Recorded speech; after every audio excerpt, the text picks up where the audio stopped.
Hi friends, ಎಲ್ರಿಗೂ ನಮಸ್ಕಾರ. Welcome back to my YouTube channel. ಎಲ್ಲರೂ ಹೇಗಿದ್ದೀರಾ? ಎಲ್ಲರೂ ಚೆನ್ನಾಗಿದ್ದೀರಾ ಅನ್ಕೊಂಡಿದೀನಿ. ಏನಪ್ಪಾ ತುಂಬಾ ದಿವಸ ಅನ್ನೋದಕ್ಕಿಂತ ಒಂದು 4-5 ವಾರ ಆಗಿತ್ತು ನಾನು ಲಾಂಗ್ ವಿಡಿಯೋಸ್ ಹಾಕಿ. ಜಸ್ಟ್ ಒಂದೊಂದು ನಿಮಿಷದ ವಿಡಿಯೋ ಶಾರ್ಟ್ಸ್ ಮಾತ್ರ ಹಾಕ್ತಾ ಇದ್ದೆ. ಸೊ 2026ನೇ ಇಸ್ವಿಲಿ ಮೊದಲನೇ ವಿಡಿಯೋ ಅಂತ ಹೇಳ್ಬೋದು ನಂದು ಲಾಂಗ್ ವಿಡಿಯೋ. ಸೊ ಯಾಕಂದ್ರೆ ನನಗೆ ಸ್ವಲ್ಪ ಹೆಲ್ತ್ ಇಶ್ಯೂಸ್ ಇತ್ತು, ಜೊತೆಗೆ ಒಂದು ಸರ್ಜರಿನೂ ಆಗೋಯ್ತು. ಯಾವ ಸರ್ಜರಿ ಮಾತ್ರ ನಾನು ಶೇರ್ ಮಾಡ್ಕೊಂತೀನಿ. ಜೊತೆಗೆ ಸಿರಿಧಾನ್ಯಗಳು ಎಷ್ಟು ಮುಖ್ಯ ನಮ್ಮ ಲೈಫಲ್ಲಿ ಇವಾಗ ನಾವು ಅಳವಡಿಸ್ಕೊಳ್ಳೋದಕ್ಕೆ ಅನ್ನೋದನ್ನ ಒಂದು ಮೇಳ ನಡೀತಿತ್ತು. ಸೊ ಆ ಮೇಳಕ್ಕೆ ನಾನು ಹೋಗಿದ್ದೆ, ಅದನ್ನು ಸಹ ನಿಮ್ಮ ಹತ್ರ ನಾನು ಶೇರ್ ಮಾಡ್ಕೊತಾ ಇದ್ದೀನಿ. ಹಾಗೆ ಫ್ರೆಂಡ್ಸ್, ಯಾರಾದ್ರೂ ಹೊಸಬ್ರು ಸಬ್ಸ್ಕ್ರೈಬ್ ಆಗದೆ ನೋಡ್ತಾ ಇರೋರು ಪ್ಲೀಸ್ ಸಬ್ಸ್ಕ್ರೈಬ್ ಮಾಡ್ಕೊಂಡು ನೋಡಿ. ಓಕೆ, ನನ್ನ ಮಗನು ನಮ್ಮ ಮನೆಯವರು ಬಾಳೆ ಗಿಡಕ್ಕೇನೋ ನೀರು ಬಿಡ್ತಾ ಇದ್ದಾರೆ.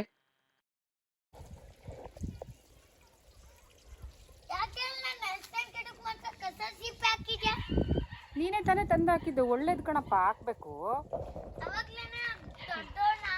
ಹ್ಞೂ, ಈರುಳ್ಳಿ ಸಿಪ್ಪೆ, ಟೊಮೊಟೊದು ಅದೆಲ್ಲ ತರಕಾರಿ ಇದೆಲ್ಲ ಮಿಕ್ಕಿದ್ದೆಲ್ಲ ತಂದು ಹಾಕ್ಬೇಕು. ಪೈಪ್ ಹಿಂಗೆ ತಿರ್ಗಿಸು, ಆ ಕಡೆಗೆ ತಿರ್ಗಿಸು ಆಗ ಹಂಗೆ.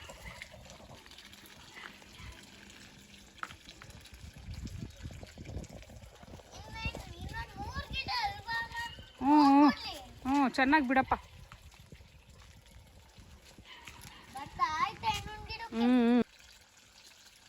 ಒಂದಿಷ್ಟು ಮೆಂತ್ಯನಾರ ಉಗ್ಗಿದ್ದಿದ್ರೆ ಚೆನ್ನಾಗಿ ಉಟ್ಕೊಂಡಿರೋ ಕಣ್ ಪಾಪ. ಅದಕ್ಕೆ ಮೆಂತ್ಯನ ಪಾಲಕ ಏನಾರ ಹೆಂಗಿದ್ರು ನೀರು ಬಿಡ್ತಿದ್ರಿ.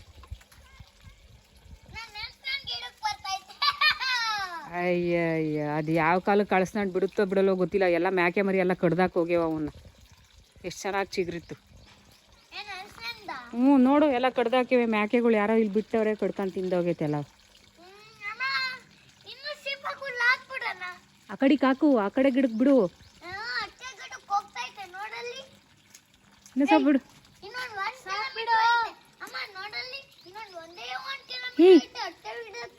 ಆ ಕಡೆ ಪೈ ಬಿಡಿಗಾಗನ, ಅವನು ಒಂದಕ್ಕೆ ಹಿಡ್ಕೊಂಡು ಕೂತಾನೆ. ಹಾಂ, ಅದಕ್ಕೆ. ಸೊ 1 ತಿಂಗಳು ಫುಲ್ ಬೆಡ್ ರೆಸ್ಟ್ ಇದೆ ಫ್ರೆಂಡ್ಸ್. ವಾಕಿಂಗ್ ಮಾಡ್ಬೋದು, ಸಣ್ಣ ಪುಟ್ಟ ಅಡುಗೆ ಕೆಲಸಗಳು ಮಾಡ್ಬೋದು, ಬಟ್ ವೆಯ್ಟ್ ಎತ್ತಂಗಿಲ್ಲ. 1-2-3 ತಿಂಗಳು ಡಾಕ್ಟರ್ ಹೇಳಿದ್ದಾರೆ. ಸೊ ಹಂಗಾಗಿ ಪೂಜೆ ಮಾಡಿ ಸಹ 1 ತಿಂಗಳಾಗಿತ್ತು. ಅದಕ್ಕೆ ಇವಾಗ ನಿಧಾನಕ್ಕೆ ಸ್ವಲ್ಪ ಹೂವು ಬಿಡಿಸ್ಕೊಂಡು ಪೂಜೆ ಮಾಡೋಣ ಅಂತ ಮಾಡ್ತಾ ಇದ್ದೀನಿ.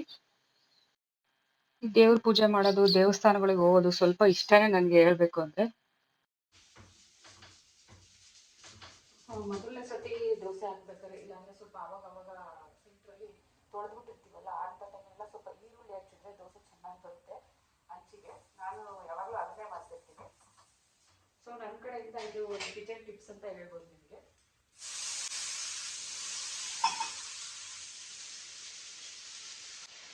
ನಾವು ಹೆಣ್ಮಕ್ಳೇ ಅಷ್ಟೇ ಅಲ್ವಾ, ಏನು ಮಾಡೋದು, ಎಲ್ಲ ಕೆಲಸಗಳು ಮುಗಿಸ್ಬಿಟ್ಟೇನೆ ನಾವು ಸ್ನಾನ ಮಾಡಿ ಪೂಜೆ ಮಾಡಿನೇ ನಮಗೆ ತಿಂದ್ರೇನೆ ಸಮಾಧಾನ ಆಗೋದು, ಇಲ್ಲಾಂದ್ರೆ ಸಮಾಧಾನ ಆಗಲ್ಲ.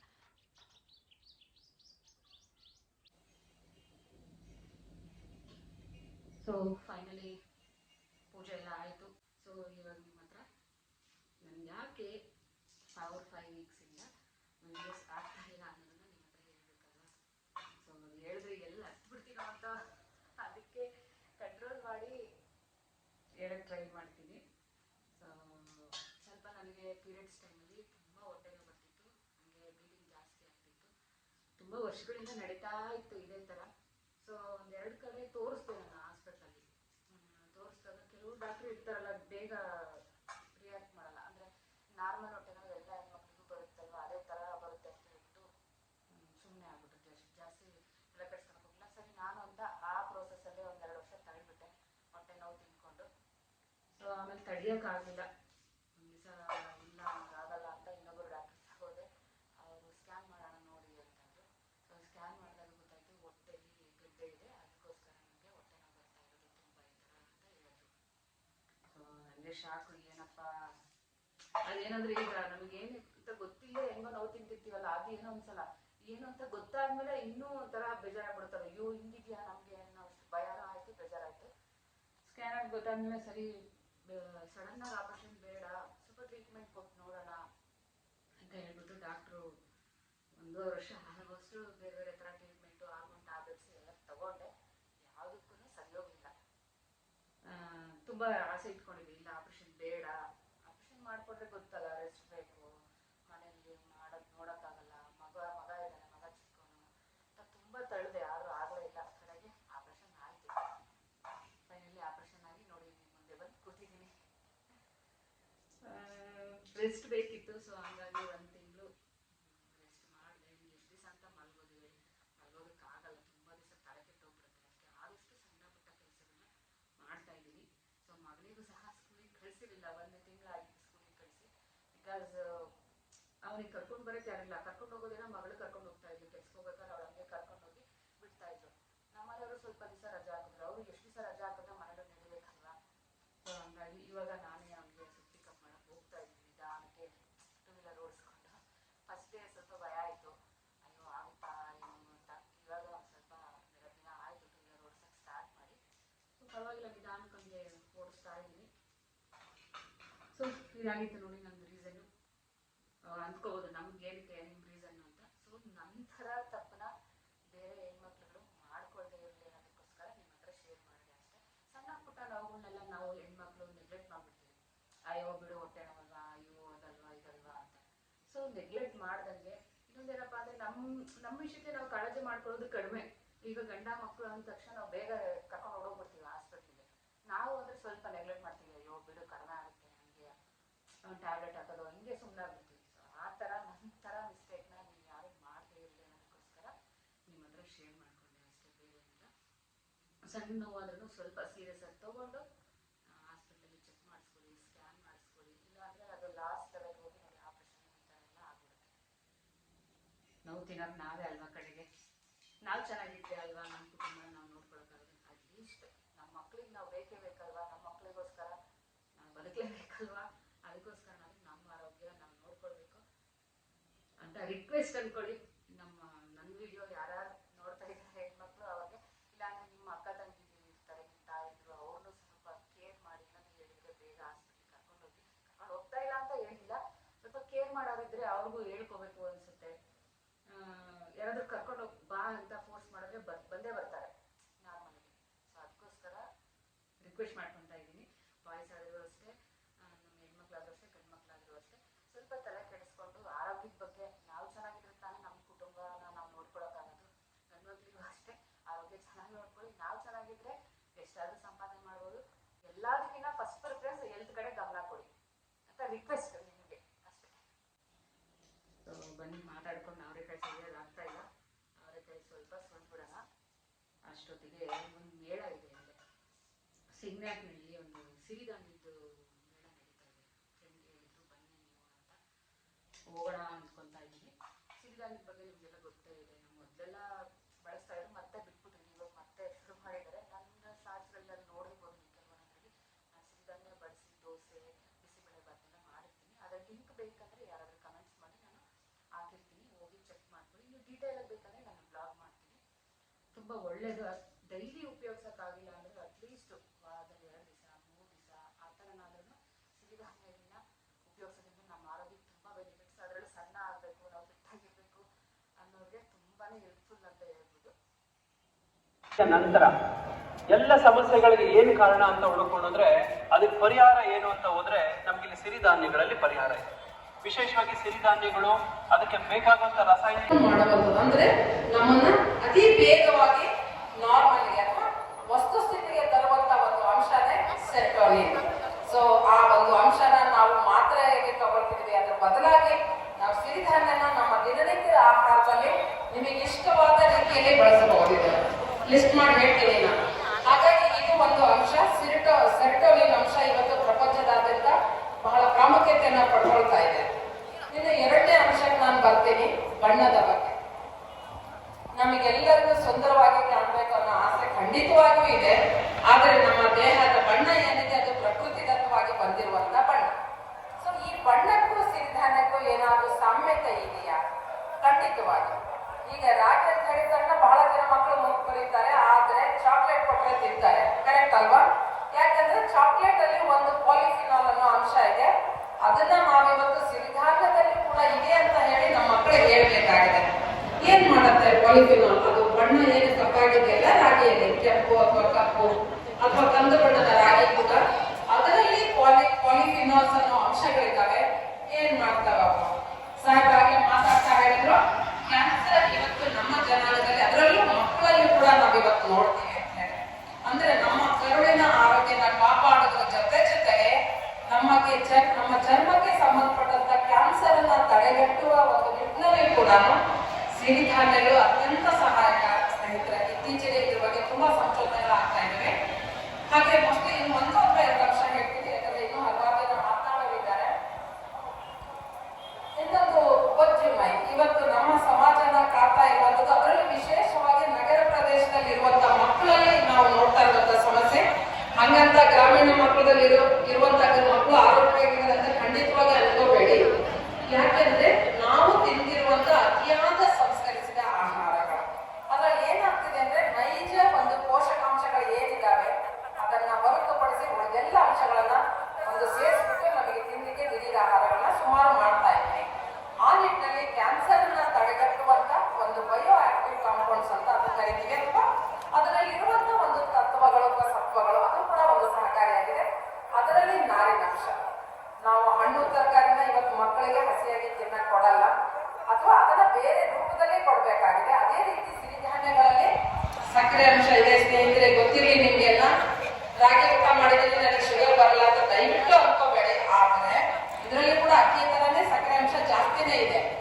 ಇದರಲ್ಲಿರುವಂತ ನಾರಿನ ಕೂಡ ವಿಶೇಷವಾದ ಗುಣ. ಅದು ಏನ್ ಮಾಡುತ್ತೆ ಅಂತ ಹೇಳಿದ್ರೆ, ಸಕ್ಕರೆ ಅಂಶ ದೇಹಕ್ಕೆ ಸಿಗದೆ ಇರುವ ತರ, ಅಂದ್ರೆ ರಕ್ತದಲ್ಲಿ ಸೇರದೆ ಇರುವ ತರ ನೋಡ್ಕೊಂಡು ಮತ್ತೆ ಕರುಳಿನ ಆರೋಗ್ಯನ ಕಾಪಾಡೋದ್ರ ಜೊತೆಗೆ ನಮ್ಮ ಕರುಳಿನಲ್ಲಿ ಸೂಕ್ಷ್ಮಾಣುಜೀವಿಗಳು ಉತ್ಪತ್ತಿ ಆಗ್ತದೆ. ಅದರ ಒಂದು ಆರೋಗ್ಯವನ್ನು ಕೂಡ ಕಾಪಾಡುವಲ್ಲಿ ಈ ಸಿರಿಧಾನ್ಯದಲ್ಲಿ ಇರುವಂತಹ ನಾರಿನಂಶ ತುಂಬಾ ಸಹಾಯಕ. ಹಾಗಾಗಿ ಹೃದಯ ಸಂಬಂಧಿ ಕಾಯಿಲೆಗಳಿರ್ಬೋದು, ಬೊಜ್ಜು ಮೈ ಇರ್ಬೋದು, ಅಥವಾ ಕರುಳಿಗೆ ಸಂಬಂಧಪಟ್ಟಂತ ಕ್ಯಾನ್ಸರ್ ಇರ್ಬೋದು, ಚರ್ಮಕ್ಕೆ ಸಂಬಂಧಿಸಿದ ಕ್ಯಾನ್ಸರ್ಗಳನ್ನ ತಡೆಯುವಲ್ಲಿ ಇವತ್ತು ಸಿರಿಧಾನ್ಯಗಳನ್ನ ಬಳಸ್ತಾರೆ. ಇನ್ನೊಂದು ವಿಷಯ ಹೇಳ್ತೀನಿ ನಾನು ಪೌಷ್ಟಿಕಾಂಶದ ಬಗ್ಗೆ ಮಾತಾಡೋದಾದ್ರೆ, ಯುವಕರಲ್ಲಿ ಇತ್ತೀಚೆಗೆ ಮೂತ್ರಕೋಶದ ಸಮಸ್ಯೆಗಳನ್ನ ನಾವು ತುಂಬಾ ನೋಡ್ತೀವಿ. ಇನ್ನು ಹುಡುಗಿಯರಲ್ಲಿ ಅಥವಾ ಮಹಿಳೆಯರಲ್ಲಿ ಬಂದಾಗ ಯೂರಿನರಿ ಟ್ರ್ಯಾಕ್ ಇನ್ಫೆಕ್ಷನ್ ಅಥವಾ ಮೂತ್ರಕ್ಕೆ ಸಂಬಂಧಪಟ್ಟಂತ ಸೋಂಕುಗಳು ಕೂಡ ಇವತ್ತು ನಮ್ಮನ್ನು ಕಾಡ್ತಾ ಇದ್ದಾವೆ. ಇತ್ತೀಚೆಗೆ ನಾನು ವೈದ್ಯರನ್ನ ಉದ್ದೇಶಿಸಿ ಮಾತನಾಡ್ತಾ ಒಂದು ವಿಷಯ ಹೇಳಿದೆ. ಸಿರಿಧಾನ್ಯದಲ್ಲಿ ವಿಶೇಷವಾಗಿ ನವಣೆ ಮತ್ತು ಸಾಮೆ, ಯಾಕಂದ್ರೆ ಅಧ್ಯಯನ ಮಾಡ್ತಾ ಇದ್ದೀವಿ ನಾವು ಈಗ ಕೂಡ. ಇವೆರಡು ಸಿರಿಧಾನ್ಯದಲ್ಲಿ ಉರಿಯೂತ ಅಂತ ಏನ್ ಕರಿತೀವಿ, ಅಥವಾ ಯೂರಿನರಿ ಟ್ರ್ಯಾಕ್ ಇನ್ಫೆಕ್ಷನ್ ಸಂಬಂಧಪಟ್ಟಂತ ಒಂದು ನಮಗೆ ತುರಿಕೆ ಇರ್ಬೋದು ಅಥವಾ ನಮಗೆ ಇರಿಟೇಷನ್ ಆಗುವಂಥದ್ದನ್ನ ಕಡಿಮೆ ಮಾಡುವಂತ ಗುಣ ಇವೆರಡು ಸಿರಿಧಾನ್ಯಗಳಿದೆ, ಸಾಮೆ ಮತ್ತು ನವಣೆ. ಹಾಗಾಗಿ ನಮ್ಮ ಒಂದು ದೈನಂದಿನ ಆಹಾರದಲ್ಲಿ ಸಿರಿಧಾನ್ಯನ ನಾವು ಮೊಳಕೆ ಬರೆಸಿ ಬಳಕೆ ಮಾಡ್ಕೋಬಹುದು, ಹುರಿದು ಬಳಕೆ ಮಾಡ್ಕೋಬಹುದು, ಅಥವಾ ದೋಸೆ ಅಥವಾ ಇಡ್ಲಿ ಬ್ಯಾಟರ್ ತರ ಹಿಟ್ಟುಗಳನ್ನ ಮಾಡಿ, ಈಗ ಆಗ್ಲೇ ನಮ್ಗೆ ಉದ್ದು ಮತ್ತೆ ಅಕ್ಕಿಯನ್ನ ಬೆರೆಸಿದಂತ ಬ್ಯಾಟರ್ ಮಾರುಕಟ್ಟೆಯಲ್ಲಿ ಸಿಗ್ತಾ ಇದೆ. ಆದ್ರೆ ಸಿರಿಧಾನ್ಯದಲ್ಲಿ ಮಾಡಿದಂತ ಬ್ಯಾಟರ್ ಮಾರುಕಟ್ಟೆಯಲ್ಲಿಲ್ಲ. ಈ ಊರು ಇದು ಅತ್ಯಂತ ಮುಂದುವರೆದ ಒಂದು ಪ್ರದೇಶ ಅಂತ ನಾನು ಕರಿತೀನಿ. ಸಾಹೇಬ್ರಿಗೆ ಮೊನ್ನೆ ಕೂಡ ಹೇಳ್ತಿದ್ದೆ, ನಮ್ಮಲ್ಲಿ ಯೋಚನೆ ಮಾಡಿಲ್ಲ, ಅದ್ರ ಬಗ್ಗೆ ಮಾಹಿತಿ ಬೇಕಾದ್ರೆ ನನ್ನ ವಿಭಾಗಕ್ಕಾಗಿ ನಾನು ಆಹಾರ ವಿಜ್ಞಾನ ಮಕ್ಕಳಿಗೆ ಇಷ್ಟ ಆಗಲ್ಲ. ಖಂಡಿತವಾಗಿಯೂ ನಮ್ಮ ಮಕ್ಕಳಿಗೆ ಬೇಕಿರೋದು ನೂಡಲ್ಸ್ ಬೇಕು, ಪಾಸ್ತಾ ಬೇಕು, ನೀವು ಯಾವ ಬಣ್ಣ ಬೇಕು, ಯಾವ ಡಿಸೈನ್ ಬೇಕು, ಅದೆಲ್ಲದನ್ನು ಸಿರಿಧಾನ್ಯದಲ್ಲಿ ಮಾಡಲಿಕ್ಕೆ ಸಾಧ್ಯ ಇದೆ. ಎಕ್ಸ್ಕ್ಲೂಸಿವ್ ಕುಕಿಂಗ್ ಅಂತ ಕರಿತೀವಿ. ಹಳೆ ಪದ್ಧತಿ ಅಂತ ಅಂದ್ರೆ ಚಕ್ಲಿ ಕಲಿಸಿ ಮಾಡ್ತೀವಲ್ವಾ, ಅದು ಕೂಡ ಎಕ್ಸ್ಕ್ಲೂಸಿವ್ ಕುಕಿಂಗ್. ಬಟ್ ನಮ್ಮ ಮಾಡಿದ್ರು ಸಂಸ್ಥೆ ಮಾರಾಟ ಮಾಡಲಿಲ್ಲ, ಅವರಿಂದ ತರಬೇತಿ ಪಡೆದಂತ ಮಹಿಳೆಯರ ಗುಂಪು ಮಾರಾಟ ಮಾಡಿದ್ದು. ಒಂದೇ ದಿನಕ್ಕೆ 1 ಲಕ್ಷ ವ್ಯಾಪಾರ ಮಾಡಿದ್ರು. ಅಂದ್ರೆ ಡಿಮ್ಯಾಂಡ್ ಖಂಡಿತವಾಗೂ ಇದೆ. ಆದ್ರೆ ನಾವು ಡಿಮ್ಯಾಂಡ್ ಅನ್ನ ಹೇಗೆ ನಾವು ತಲುಪಿಸ್ತೀವಿ ಒಂದು ಮುಖ್ಯ ವಾಹಿನಿಗೆ ಅನ್ನೋ ನಿಟ್ಟಿನಲ್ಲಿ, ಜೊತೆಗೆ ನಾವು ಹಿರಿಯರಾದವರು ನಮ್ಮ ಮಕ್ಕಳನ್ನ ಜೊತೆ ಕೂಡಿಸ್ಕೊಂಡು ಊಟ ಮಾಡ್ಬೇಕಾಗಿದೆ. ನಾವು ಅದನ್ನ ಮಾಡ್ತಾ ಇಲ್ಲ ಖಂಡಿತವಾಗಿಯೂ. ಬೇಕಾದ್ರೆ ನಾವೆಲ್ಲರೂ ಇದು ಸಾಮಾಜಿಕ ಮಾಧ್ಯಮ ಅಥವಾ ಟಿವಿ ಮಾಧ್ಯಮ ಅಂತ ಏನ್ ಕರಿತೀವಿ, ಅದು ಮುಂದೆ ಕುತ್ಕೊಂಡು ಫೋನ್ ಮಾಡಿದ್ರೆ ಆಕ್ಚುಲಿ ತಮಿಳುನಾಡಲ್ಲಿ ಜಾಸ್ತಿ ಸಿರಿಧಾನ್ಯ ಬೆಳೀತಿದ್ದಾರೆ ನಮ್ಮ ಕರ್ನಾಟಕಕ್ಕಿಂತ. ಎಷ್ಟು ಬೇಕು ಹೋಗ್ತೀವಿ ಮೇಡಮ್ ಅಂತ ಕೇಳಿದ್ರು. ಆದ್ರೆ ನನಗೆ ಗೊತ್ತಿರೋ ಹತ್ತತ್ರ ಒಂದು 100 ಸಂಘ ಸಂಸ್ಥೆಗೆ ಫೋನ್ ಮಾಡಿದ್ದೆ ನಾನು. ಒಬ್ಬರಿಂದನೂ ಅಷ್ಟು ಸಿರಿಧಾನ್ಯ ಕೊಡ್ಲಿಕ್ಕೆ ಆಗ್ಲಿಲ್ಲ. ಯಾಕೆ ಅಂದ್ರೆ ಅವರಿಗೆ ಜರ್ಮನಿಯಿಂದ ಒಂದು ರಿಕ್ವೈರ್ಮೆಂಟ್ ಇದೆ. ಹಾಗಾಗಿ ಈ ಬೆಳೆನ ಮುಂದಿನ ಪೀಳಿಗೆಗೆ ನಾವು ತಲುಪಿಸ್ಬೇಕು ಅನ್ನೋದಾದ್ರೆ ನಾವು ಇರುವಂತ ಒಳ್ಳೆಯ ಗುಣಗಳನ್ನ ಅದ್ರ ಮೇಲೆ ಬರೆಯೋಣ. ಇನ್ನೊಂದು ನೆನಪಲ್ಲಿ ನಿಮಗೆ ನೀವು ಎಲ್ಲೆಲ್ಲಿ ಸಿರಿಧಾನ್ಯ ಬಳಸ್ತೀರಿ, ಉದಾಹರಣೆಗೆ ಬೇಕರಿ ಇರ್ಬೋದು, ಕರಿದ ತಿನಿಸುಗಳಿರ್ಬೋದು, ಅದ್ರ ಮೇಲೆ ನೀವು ಆರಾಮಾಗಿ ಹಾಕ್ಬೋದು. 30% ಅಷ್ಟು ಎಣ್ಣೆನ ಕಡಿಮೆ ತಗೊಂಡಿದೆ ಈ ಪದಾರ್ಥ ಅಂತ ಹೇಳಿ. ಯಾಕಂದ್ರೆ ಇವತ್ತು ದೊಡ್ಡ ಚಾಲೆಂಜ್ ಎಲ್ಲ ಎಣ್ಣೆ ಕಡಿಮೆ ಮಾಡಿ ಅಡುಗೆ ಮಾಡೋದು. ಹಾಗಾಗಿ ಆಯ್ಕೆ ನಿಮಗೆ ಬಿಟ್ಟಿದ್ದು ಎಷ್ಟು ಲಿಸ್ಟ್. ಯಾಕಂದ್ರೆ ನಮ್ಮ ಯೂನಿವರ್ಸಿಟಿಯಲ್ಲೇನೆ ಬರೀ ರಾಗಿಯಿಂದ 300ಕ್ಕಿಂತ ಹೆಚ್ಚು ಪದಾರ್ಥಗಳನ್ನ ತಯಾರು ಮಾಡುವಂತ ತರಬೇತಿನ ನಾವೇ ಕೊಟ್ಟಿದ್ವಿ ಹಲವಾರು ಜನರಿಗೆ. ಹಾಗಾಗಿ ಮುಂದಿನ ದಿನದಲ್ಲಿ ನಾವು ಹೆಚ್ಚು ಹೆಚ್ಚು ಪದಾರ್ಥಗಳನ್ನ ನಮ್ಮ ಸಿಂಗನಾಯಕನಹಳ್ಳಿ ಇರ್ಬೋದು, ಯಲಹಂಕ ಇರ್ಬೋದು, ಅಥವಾ ಇಡೀ ಬೆಂಗಳೂರು, ಇಡೀ ಪ್ಯಾನ್ ಇಂಡಿಯಾ ಕೂಡ ಹೋಗ್ಲಿಕ್ಕೆ ಮೋಸ್ಟ್ಲಿ ಮೇಡಮ್ ಮನ್ಸ್ ಮಾಡಿದ್ರೆ 1-2 ಸಂಸ್ಕರಣ ಘಟಕ ಕೂಡ ಖಂಡಿತವಾಗಿಯೂ ಮಾಡ್ಬೋದು. ಯಾಕೆ ಅಂತ ಹೇಳಿದ್ರೆ ಸಮಾಜ ಚೆನ್ನಾಗಿರ್ಬೇಕು, ರೈತ ಚೆನ್ನಾಗಿರ್ಬೇಕು ಅಂದ್ರೆ ಆತನ ಊಟ ಚೆನ್ನಾಗಿರ್ಬೇಕು. ಆ ನಿಟ್ಟಿನಲ್ಲಿ ನಮ್ಮೆಲ್ಲರ ಊಟದಲ್ಲಿ ಅಟ್ಲೀಸ್ಟ್ ಪ್ರತಿ ದಿನ ಒಂದಾದ್ರೂ ಸಿರಿಧಾನ್ಯನ ಬಳಸೋಣ ಅಂತ ನಾವೆಲ್ಲ ನಿರ್ಧಾರ ಮಾಡಿಕೊಂಡು ಇವತ್ತು ಏನು ಸಭೆಗೆ ಸೇರಿದ್ದೀವಿ ಆ ಒಂದು ನಿಟ್ಟಿನಲ್ಲಿ ನಾವು ಯೋಚನೆ ಮಾಡ್ತೀವಿ ಅಂತ ಅನ್ಕೊಂಡು ನನ್ನನ್ನು ಕರೆಸಿ ಎಲ್ಲ ಹಿರಿಯರೊಟ್ಟಿಗೆ ನಮ್ಮ ಮಾಡಿ ನಿರ್ವಹಿಸಿಕೊಳ್ಳಿಕ್ಕೆ ಅನುವು ಮಾಡಿಕೊಟ್ಟಂತ ತಮ್ಗೆಲ್ಲರಿಗೂ ವಂದಿಸಿ ನಾನು ಮಾತನ್ನ ಮುಗಿಸ್ತೇನೆ. ನಮಸ್ಕಾರ.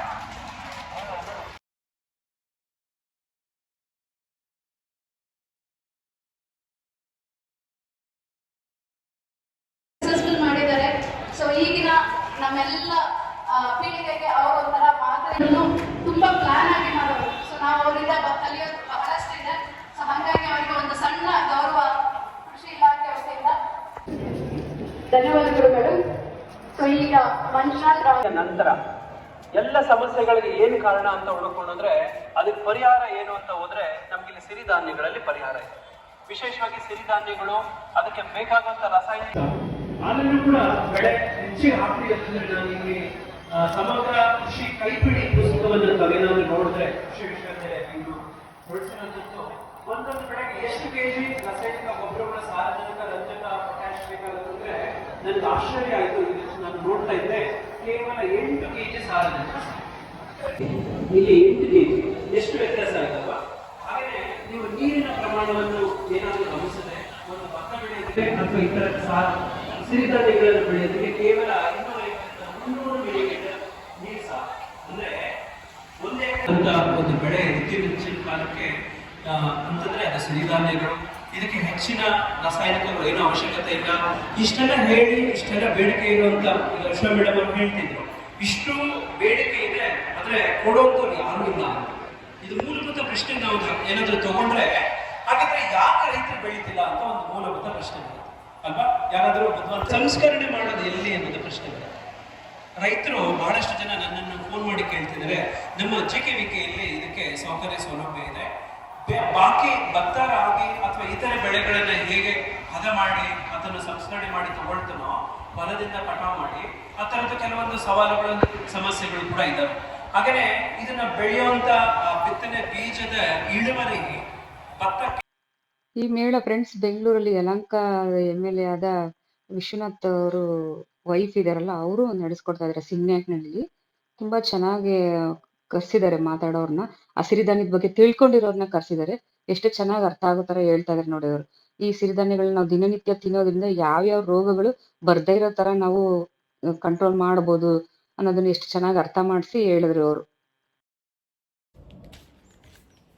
ಎಷ್ಟಿದಾವೆ ಹೊಂಗೆಕಾಯಿ ನಿನ್ನ ಹತ್ರ? ಕೌಂಟ್ ಮಾಡ್ತೀನಿ. ಕೌಂಟ್ ಮಾಡು. 1 2 3 4 5 6 ಮತ್ತೆ ದೂರ ದೂರ ಹಾಕ್ಬೇಡ.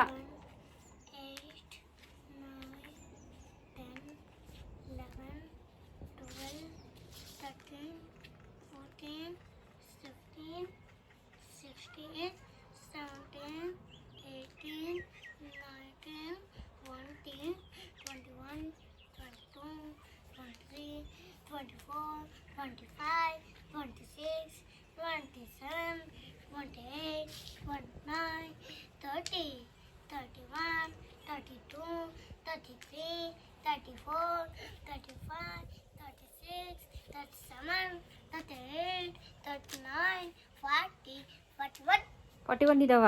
Very super Ganesh. ಇನ್ನು 9 ಹಾಕಿದ್ರೆ ಎಷ್ಟಾಗುತ್ತೆ? 50 ಆಗ್ಬಿಡುತ್ತೆ ಗಣೇಶ್ ಹತ್ರ ಹೊಂಗೆಕಾಯಿ.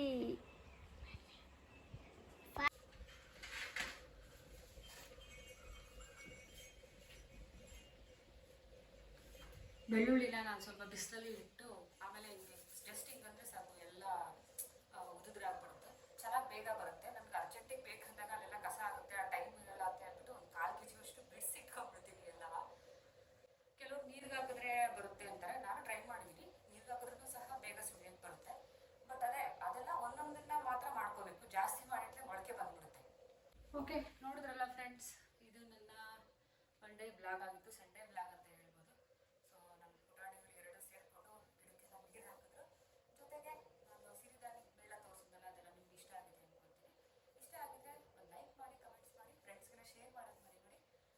ಸೊ ನಿಮ್ಮ ಟೈಮ್ನ ನನಗೋಸ್ಕರ